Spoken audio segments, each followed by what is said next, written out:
Welcome to कीपाथ India. मेरा नाम कमरुद्दीन है, मैं टेक्निकल ट्रेनर हूँ।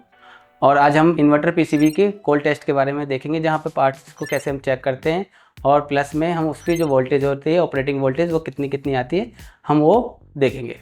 जब हम पीसीबी पे काम करते हैं तो उसके लिए हमें पहले सेफ्टी का ध्यान रखना है। हाथ में कोई वॉच नहीं होनी चाहिए, कोई कड़ा या कोई गले में चैन, आई कार्ड, ब्रेसलेट वगैरह जो भी होता है डालते हैं हम वो हाथों। इसमें कई बार हम पीसीबी काम करते हैं, इलेक्ट्रॉनिक्स काम है, इधर हम चेक कर रहे हैं, इनकेस वो गलती से कहीं शॉर्ट हुआ तो हादसा हो सकता है। तो इसलिए पहले सेफ्टी का ध्यान रखना है। सबसे पहले जो हम चेक करेंगे लाइन और न्यूट्रल, तो मीटर को हम क्या करेंगे, एसी वोल्ट पे लगा लेंगे। एसी रेंज पे लगने के बाद लाइन और न्यूट्रल पे देखेंगे, तो ये जो हमारा लाइन है इस पर रेड प्रोब और इस पर न्यूट्रल पे ब्लैक, ये हमने एसी का। ये इसमें क्या होता है कि हमारा ये प्राइमरी सेक्शन है, ये हमारा प्राइमरी सेक्शन है एसी वोल्ट का, और ये प्राइमरी सेक्शन है डीसी वोल्ट का जिसमें हाई वोल्टेज होता है। ये क्या है, सेकेंडरी सेक्शन है लो वोल्टेज। तो इसमें जो हम यहाँ से पहले प्राइमरी सेक्शन चेक कर रहे हैं, एसी वोल्ट यहाँ से हमने चेक करा। अगर ये यहाँ पे वोल्टेज आ रही है और यहाँ नहीं आ रही, तो यहाँ पे हमारा जो ये फ्यूज़ है ये ओपन हो सकता है। अगर यहाँ वोल्टेज प्रॉपर आ रही है तो इसे हम इसी तरीके से हम ट्रैक करते हुए चलेंगे। इस पॉइंट पे देखेंगे, इस पॉइंट पे हमारे पास यहाँ देखेंगे यहाँ पे वोल्टेज आ रही है। ये जो कॉइल लगी हुई है, इस कॉइल को अगर इस पॉइंट पे आ रही है वोल्टेज, इधर वोल्टेज नहीं आ रही, तो ये कॉइल ओपन है। इस वाले पॉइंट पे आ रही है, इधर यहाँ नहीं आ रही है, तो ये क्या है, ये कॉइल ओपन है। बट यहाँ पे हमने देखा ये सब पे वोल्टेज आ रही है। देन हम यहाँ देखेंगे, फिर इसके बाद में हम यहाँ पे वोल्टेज प्रॉपर आ रही है, हम ब्रिज रेक्टिफायर पे देखेंगे।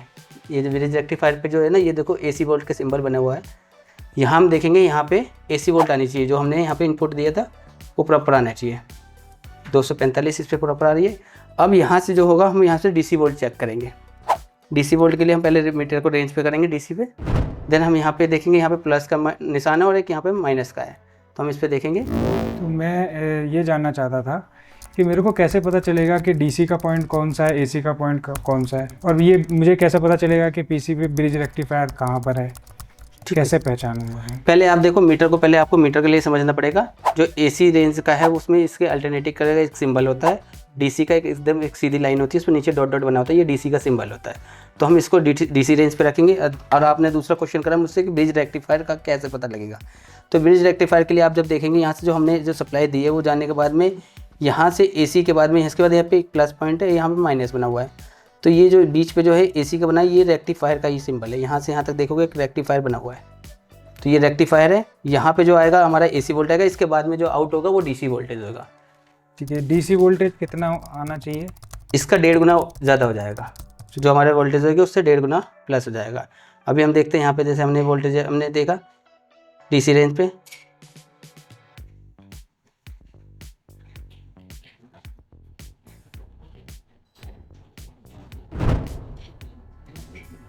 यहाँ देखो अभी अब वोल्टेज हमारा यहाँ पे 340 हो गया। ठीक है, अभी हम आपको दिखाते हैं एसी वोल्ट हमारा कितना आ रहा है,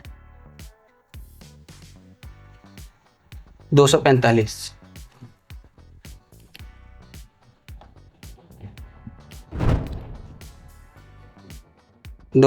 आ रहा है। यहाँ पे हमारा डीसी पे वोल्टेज ज़्यादा है, 345 है। अब इसके बाद में हम क्या करेंगे, डीसी तो यहाँ हमने चेक कर लिया। इसके बाद में हमारे पास जो पॉइंट्स होते हैं फिल्टर का, प्लस और माइनस, इस पर हमें ध्यान रखना है कि जो यहाँ पे जो हमारा फिल्टर कैपेसिटर लगा हुआ था, इस पर हमारे पास यहाँ पे ये जो प्लस पॉइंट है और ये वाला माइनस पॉइंट है। तो हम बार बार एक ही ग्राउंड को लेंगे, बार बार हम ग्राउंड नहीं चेंज करेंगे। तो यहाँ पे हम देखेंगे ये एक अलग से जो निशान है, इतना सा आपको दिख रहा होगा, एक सोल्डरिंग हो रखी है इतनी बोर्ड, तो ये पूरा माइनस पॉइंट है। हम डायरेक्ट हम इसको यहाँ पर ले लेते हैं। तो इसमें हमें कैसे पता चलेगा कि माइनस कौन सा है, प्लस कौन सा? इस पर आपको देखेंगे सिंबल बना हुआ है, यहाँ पे देखो आप, यहाँ पे प्लस का और ये माइनस का है। अच्छा, सिंबल बना हुआ। और दूसरा आप यहाँ से अगर ऐसे कंटिन्यूटी से चेक करना चाहते हैं तो यहाँ से आप इसको देख सकते हैं, बजर से जो पॉइंट को चेक करेंगे वो यही बजेगा। अभी दिखाते हैं मैं आपको,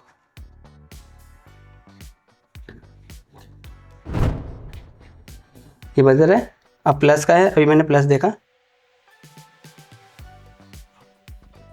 ये देखो ये माइनस में ये डायरेक्ट दिखा रहा है।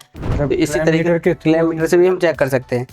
अभी हम डीसी रेंज पे हम इसको कैपेसिटर पे वोल्टेज चेक करें। जो हमारी वोल्टेज यहाँ पे हाई वोल्टेज आ रही थी वो यहाँ पे हमें मिलेगी, 344 वोल्टेज दिख रही है आपको।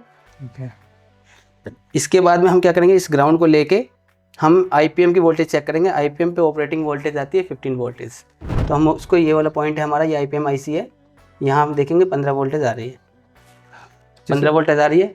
इनकेस कई बार ये 15 वोल्टेज नहीं आती है, कई बार आपके पीसीबी में फॉल्ट आता है ई करके एक प्रॉम का फॉल्ट आता है, तो उस केस में क्या होता है, ये वाली आईसी जो है हमारी यहाँ से वोल्टेज ड्रॉप कर दी है, शॉर्ट हो जाती है। तो इसको भी चेक करने का तरीका है, यूनिट को हम ऑफ करेंगे, बजर मोड पे लगाएंगे, 4 नंबर पिन और 8 नंबर पिन को दोनों को बजर पे देखेंगे। अगर ये बजर बज रहा है तो शॉर्ट है, बजर नहीं बजना चाहिए वो, ठीक है। देन इसके बाद में हम यहाँ से क्या करेंगे, हम इस पीसीबी से इसी ग्राउंड से UVW चेक कर सकते हैं। UVW पे हम देखेंगे 45 वोल्टेज दिखा रहा है अभी, क्योंकि हमने AC को भी ऑफ करा हुआ है। तो कितने वोल्टेज आने चाहिए यहाँ? ये वोल्टेज आपका जैसे 45-50 वोल्टेज है, तो ये धीरे धीरे वेरिएबल होता है, बढ़ता है। ये इन्वर्टर टेक्नोलॉजी है। इसमें क्या होगा कि आपका जैसे आप इसको बढ़ाएंगे तो वोल्टेज के जैसे आपका मोड चेंज होगा, जैसे CA मोड है, C1 है, C2 है, C3 है, C4, C5, तो इस मोड के अकॉर्डिंग इसमें से वोल्टेज जैसे कंप्रेसर का RPM बढ़ेगा वैसी वोल्टेज भी बढ़ती चली जाएगी, ठीक है। देन अब इसके बाद में हमारे को UVW का जो अभी हमने ऑफ कंडीशन पे देख रहे हैं, तो अभी हमने इस पर देखा 45 वोल्ट है, तीनों पे सेम आना चाहिए। इनकेस किसी पे अगर वोल्टेज कम आ रही है, दूसरा है, तो उस पर वो वोल्टेज का वो जो सेक्शन है वो उस पर फॉल्ट हो सकता है। अब इस पर हम देखेंगे इसमें सेंसर को कैसे चेक करते हैं। सेंसर के जो पॉइंट्स हैं हमारे पास, जो 3 पॉइंट्स हैं, डिस्चार्ज जो कंप्रेसर के पास में जो है, एक डिस्चार्ज का है, एक एम्बियन का, एक कॉइल का है। तो तीनों पे देखेंगे 3.3 वोल्टेज लिखा हुआ है। इस पे पॉइंट पे लिखा हुआ है, आपको पीसी पे भी मिल जाएगा, आप इसी ग्राउंड से चेक कर सकते हैं। 3.3 वोल्टेज आ रहा है। देन हम दूसरे को भी देखेंगे, 3.3 वोल्टेज इस पर भी आ रहा है। तीसरा भी देखते हैं 3.3 वोल्ट। तो ये हम आपको ये इस तरीके से हम यहाँ से इसी ग्राउंड से हम ये भी चेक कर सकते हैं सेंसर की वोल्टेज। अब हम इसी ग्राउंड से सेंसर के बाद में हम EV valve, electronic expansion valve, उसका भी देख सकते हैं। इसमें पहले नंबर पे और दूसरे पे, दोनों पे 12-12 वोल्ट आएगा, पहले और दूसरे पे 12 वोल्ट होगा, ठीक है। अभी हमारा ऑफ कंडीशन पे इस पर वोल्टेज नहीं दिखा रहा है, इस पर वोल्टेज आएगी 12-12 वोल्टेज दोनों पॉइंट पे होगी। देन इसके बाद में हम देखते हैं इसमें जो BLDC मोटर होता है, BLDC मोटर पे आप यहाँ देखोगे 300 वोल्टेज पूरी आएगी। इसके बाद में ये ग्राउंड है और ये 15 वोल्टेज, इन दोनों को वोल्टेज को हम चेक कर सकते हैं ऑफ कंडीशन में है तो भी। इन केस अगर हमारा जब AC ऑन होगा तो उस पर मिलेगा हमें VSP वोल्टेज। अभी देखो हम VSP वोल्टेज पे चेक कर रहे हैं तो इस पर कुछ भी नहीं दिखाएगा, ठीक है, ये नहीं है वोल्टेज, ये तो ऐसी। अभी जैसे हमारा ये रनिंग मोड पे होगा, जब चलेगा VSP voltage, variable speed pulse और फीडबैक जनरेट, ये क्या होगा जब हमारा रनिंग मोड पे होता है तो इस पर क्या वोल्टेज आती है, 1 volt, 1.5 volt, 2 volt, 3 volt, 5 volt तक जा सकती है, ठीक है। और इस पर FG पे भी वोल्टेज आएगा, फीडबैक जनरेट होता है, ये भी वोल्टेज रनिंग मोड पे ही मिलेगा हमें। तो इसके अगर हमें देखना चाहते हैं तो इसको हम ऑन करना पड़ेगा, ऑन करके हम देख सकते हैं यहाँ तक की वोल्टेज हमने चेक करा। कई बार हमारे साथ ऐसा होता है कि हमारा मोटर आउटडोर की मोटर चल नहीं रही है, नया मोटर हम लेके आए, लगा दिया, ऑन नहीं हुई, आउटडोर लगाने के बाद, मोटर लगाने के बाद ऑन नहीं हुआ। तो उस केस में क्या होता है कि PCB लेके आ रहे हैं हम, नया PCB लगाने चल जा रही है, बट हमारी PCB ये भी ओके है, इसमें क्या होता है एक फ्यूज़ लगा होता है।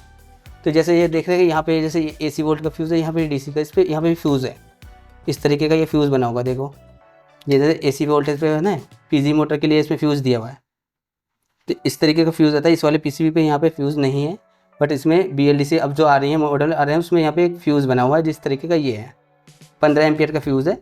तो इसको अगर यहाँ से हमारे देखेंगे, यहाँ वोल्टेज आ रही है, यहाँ वोल्टेज नहीं आ रही है, तो हम फ्यूज़ को डायरेक्ट कर सकते हैं। बस मुझे ये जानना था कि मतलब जो हम वोल्टेज चेक करें UVW पे, मान लो 2 पॉइंट पे वोल्टेज आ रहे हैं 40, मतलब 100 आ रहे हैं, एक पॉइंट पे आ रहे हैं 50, तो क्या उस पॉइंट पे देखेंगे, जैसे अभी हमारा देखो यहाँ पे हमने यहाँ से देखा है, इस पे पॉइंट पे आ रहा है, U पे आ रहा है, W पे आ रहा है, V पे नहीं आ रहा। तो V से रिलेटिव जो भी पार्ट्स कंपोनेंट्स लगे हुए हैं वो वोल्टेज को ड्रॉप कर सकता है।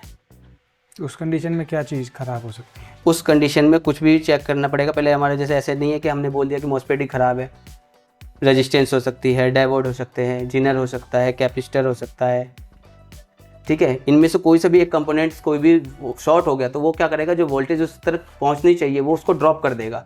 जब वोल्टेज ड्रॉप कर देगा, इसको प्रॉपर वोल्टेज नहीं मिलेगी, तो ये फॉल्ट किसका देगा, कंप्रेसर फॉल्ट का दे देगा। इस वीडियो के साथ में इतना ही था, धन्यवाद।